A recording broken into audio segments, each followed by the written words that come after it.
invasive and infuriating, and he is everywhere. You're driving around and you just hear constant explosions in the background. Just boom, boom. Demos take skill. They're a legitimate strategy. Double demo from reveal into... If you bump a few times, the scrim's shocked for sure. Ridiculous. They're just mauling G2. G2 can't even stay alive. Guys, like demo, you're dirty. It's the most controversial tactic in the entirety of Rocket League. While some call it impressive and wildly entertaining to watch, others call it cheap and unsportsmanlike, with some even advocating for its removal or huge gameplay tweaks to nerf its effectiveness. Even 10 years later, you still find loads of fans and players polarized by the use of this particular strategy. It's risky, it's difficult to pull off, and it's sure to bring contention between all ends of the community every time it appears. How could a game as wholesome as Cars Soccer result in something like this? Well, in this story, it all revolves around a rare but certainly memorable approach to the game. One that only a select few professional players and teams have dared to make the cornerstone of their playstyle. But the ones that have certainly ended up making a reputation for themselves, to put it one way. Come on, where you at? Where's the defense? This is the story of Rocket League's most controversial tactic. Today's video is sponsored by Cash App. I'm sure you guys have heard of Cash App by this point. They've been involved in the YouTube community for quite a while. I want to talk today about the Cash App card, which is a debit card that's connected to your Cash App balance. The cool thing is you can actually customize it to your liking to make it personal and unique to you. There are also exclusive discounts for card holders for things like coffee, food delivery, video games, and much more. Of course, there's no hidden fees, no monthly charges, and no minimum balance requirement. And Cash App also has security top of mind. They automatically decline suspicious card activity and send you a notification whenever something comes up. For a limited time, new Cash App customers can earn $10 if they use code CASHIN10 at signup and send $5 to a friend within 14 days. Terms apply. Thank you so much to Cash App for sponsoring this video. Remember to click the link below or just scan the QR code to get started. And now let's get back to the video. When a Rocket League car collides with another at maximum speed, what ends up happening is the unsuspecting victim will immediately be blown to pieces. This is what we call a demolition, or a demo for short. And when this happens, the player unfortunate enough to be on the receiving end of this is officially eliminated from the game. For about 3 seconds. Moments later, this player is automatically respawned in their defensive corner and resumes playing as normal. It's a simple concept, and honestly, not even that punishing when you look at it this way, only taking someone out for 3 seconds. But even from the start, players already had their grievances with it. Why do people get so mad at demos? Are demos like a form of BM or disrespect? Probably because they expect a clean match, when truly they lack self-awareness. You're actually trash if you demo on the opponent's side of the field and still manage to not score. Demoing is taking the cheap way to win, just like you do with your life.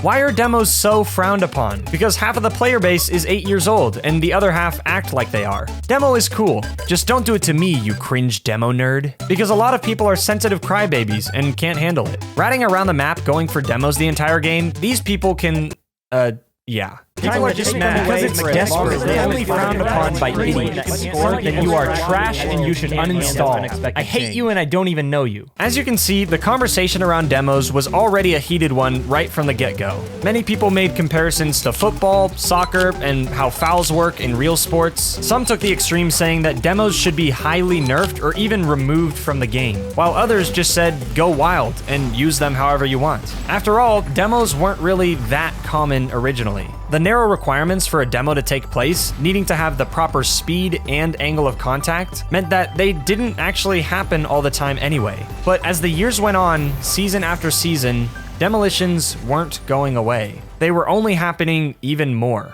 According to the population stats on ballchasing.com, the average demos per game just about doubled over the course of less than a year in 2017. And it certainly didn't stop there. The rise in the physical game was occurring across all skill levels, from the low ranks all the way to the pros, as the RLCS statistics were following the exact same path. If anything, it was growing even faster here. But while the general ranked population was busy arguing about demos from the start, the professional scene didn't see much drama surrounding it until later. The general consensus among the pros was basically no restrictions at all. Use them however you want. May the best team win.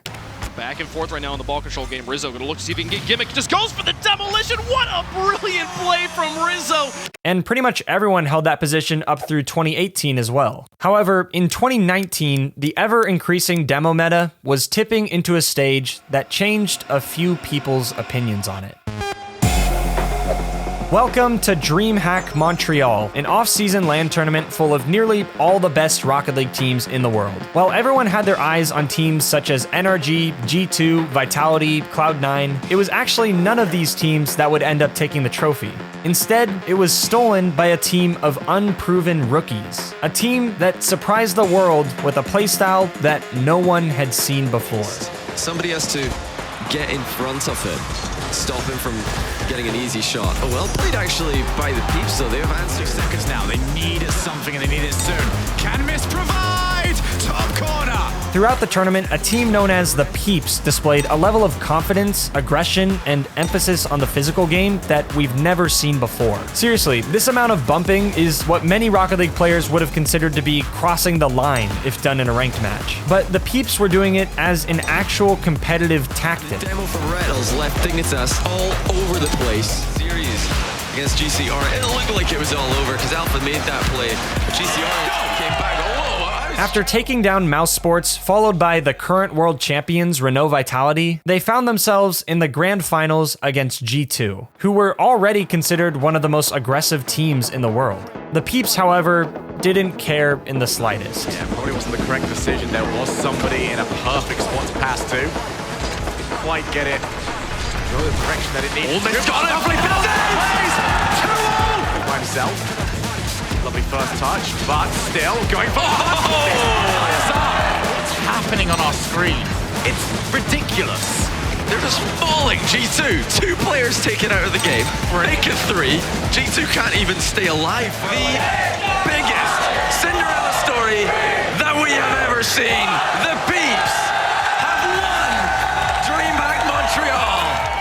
Coming in as the 12th seed, the Peeps pulled off easily the biggest underdog run in Rocket League history, utilizing a strategy that none of the top teams could stop. It's no wonder why, around this time, a few professional opinions regarding the physical game started to shift. Toward the end of this same year, a few more discussions started to pop up that really shed light on how people felt about Demolitions at this point. While most pros didn't outright call them dirty or cheap, some did call them boring or even unskillful. Many of them started discussing different ways they should be nerfed, such as removing the smoke or letting a player choose which corner they respawn in. Definitely small adjustments, but it goes to show you where things were heading. Everyone knew it would only get more physical from here. This was also the time where air dribble bumps and Spanish kickoffs entered the scene and really started taking over. These are the sort of tactics that were so strong, many players were convinced that they had absolutely no counterplay. Goal after goal after goal. So many bumps, so many demos. Playing against someone who knew what they were doing with this playstyle was becoming agony. There was no realistic chance that Rocket League would actually consider removing bumps entirely, so with everything on the table, it was clear where the meta was heading, both professionally and casually, as the trend continued. Throughout 2020 and 2021, small discussions regarding the ethics behind this playstyle continued to take place, but nothing really ended up coming from them. No changes to the game, no crazy record-breaking stories, but in 2022, that began to change. A player by the name of Comm, someone already with an aggressive playstyle, was quickly developing a not-so-positive reputation as his team suddenly started producing much better results. How did they get those better results, you ask? Well, I guess you can see for yourself.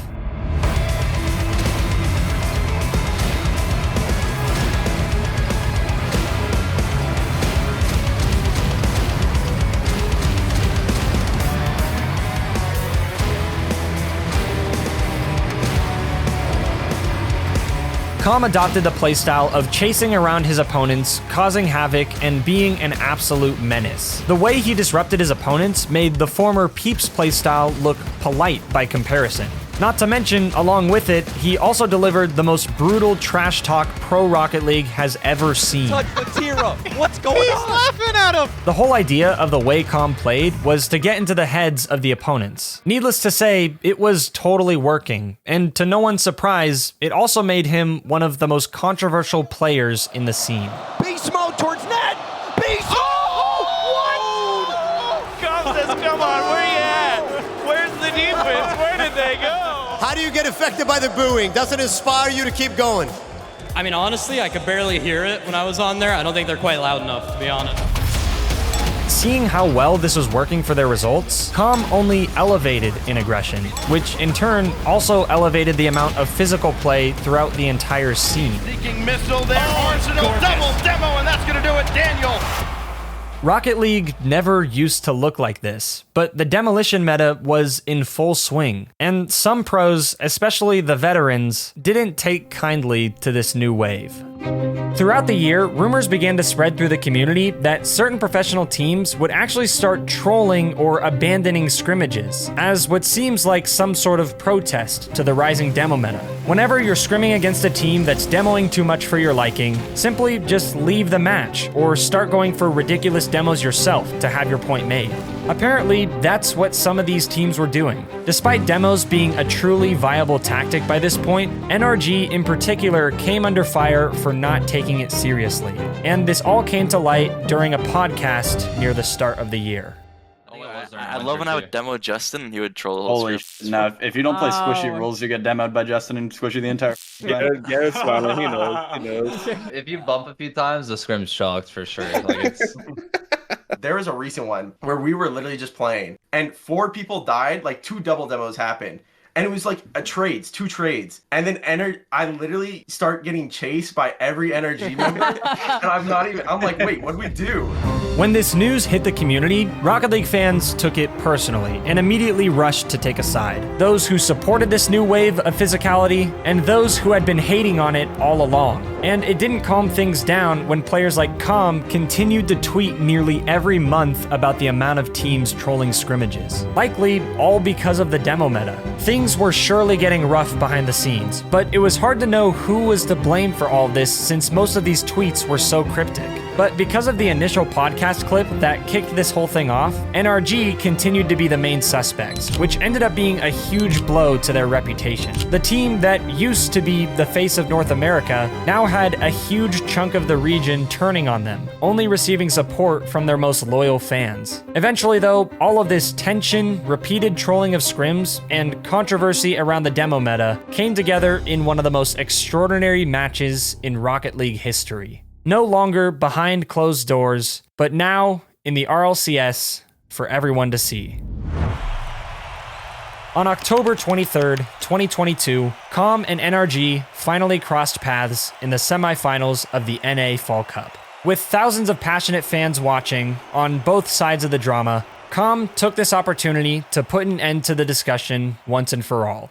Welcome everyone to the record-setting Demolition match.